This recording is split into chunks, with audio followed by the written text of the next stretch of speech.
All right, in this explainer, we're jumping into a really big idea, sustained evolutionary coherence. And that sounds like a mouthful, right? But don't worry, we're going to break it all down. You know, when you look at the world today, it feels like we're just getting hit with one crisis after another. Climate chaos, social divisions, economic instability. It's a lot. But what if these aren't actually separate problems? What if they're all just symptoms of a single, deep-seated flaw in how our entire world is set up? To really get a handle on that, we first have to look at the system we're all a part of, a system that has become, well, completely locked in. This right here, this reframes the whole problem. That word we hear a lot, polycrisis, it's not just a string of bad luck. Think of it more like a giant warning light on a dashboard. It's a signal telling us that our civilization's entire operating system is fundamentally out of sync with the planet. It was designed for a world with limitless resources. And that world, well, it just isn't our reality anymore. The source material uses this fascinating metaphor to help us picture this locked-in system, a buckyball. You know, like one of those geodesic domes? It's made of all these interlocking parts that make it incredibly strong and stable.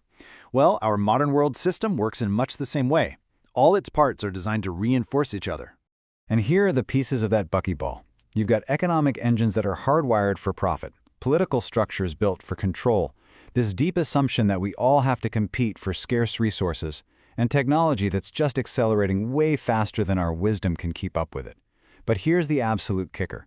The system isn't broken. Oh no, it's working perfectly, exactly as it was designed. The destructive outcomes we see everywhere, those are features, not bugs.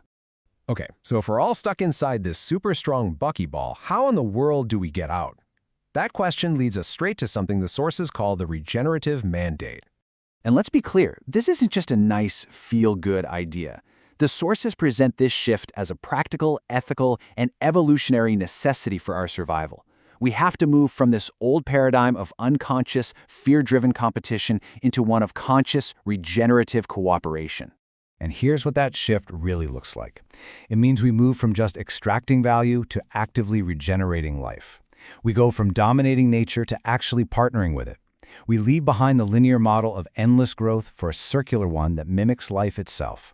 And instead of fighting over resources, we become synergistic stewards of our shared home. This brings us right back to that core concept.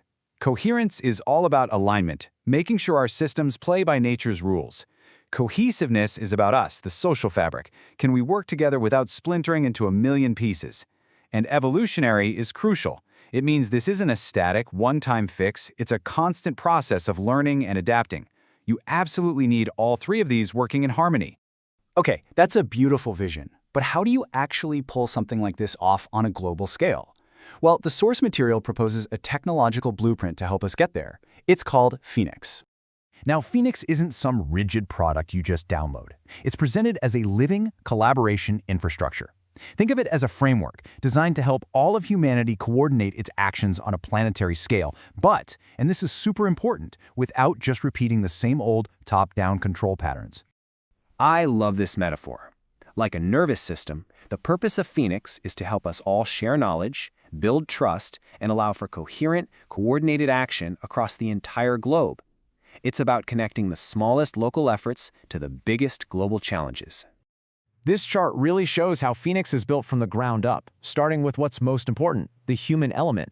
Before you can even think about tackling global challenges, you have to establish what's called a safety coherence layer. And look there, at the very foundation, psychological safety and trust. This whole architecture gets a fundamental truth. You cannot have effective collaboration without first building deep relational trust. And at the very heart of this Phoenix platform is a core component they call the synergy engine. The synergy engine is basically the alignment intelligence of Phoenix. Its job is to act like a master connector, a super smart matchmaker. It links organizations with similar goals, cuts down on wasted effort, and helps people, knowledge, and resources find each other to create something way bigger than the sum of their parts. Now, it's so important to get this. We are not talking about some rigid, top-down algorithm telling everyone what to do. It's described as an intelligent field sensing organism. So think of it less like a machine and more like a living network, one that's adaptively sensing the needs and capacities of everyone involved to help coherence emerge naturally. When this engine works at a massive scale, it can enable a state they call super-coherence. And to explain that, there's a perfect and beautiful visual metaphor from the natural world. A starling murmuration. I mean, just look at that. Thousands of birds moving together as one fluid, responsive whole. There's no single leader calling the shots. It's a stunning example of distributed intelligence with incredibly fast information flow, all while each bird keeps its own agency.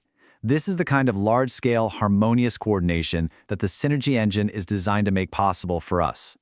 But all of this incredible technology, all these grand ideas, they all point back to one essential human element: building radical trust.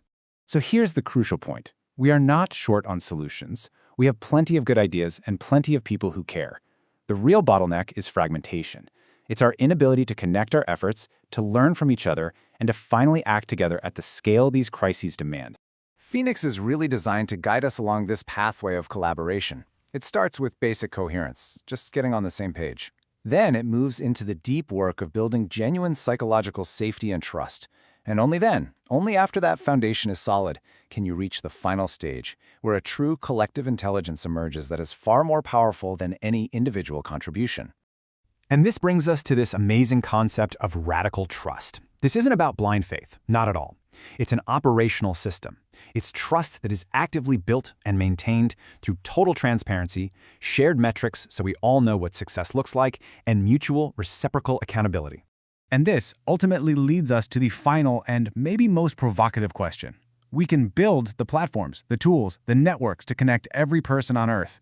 The technology can likely solve the problem of coordination, but can we solve the problem of trust? Because in the end, that's really the choice, isn't it?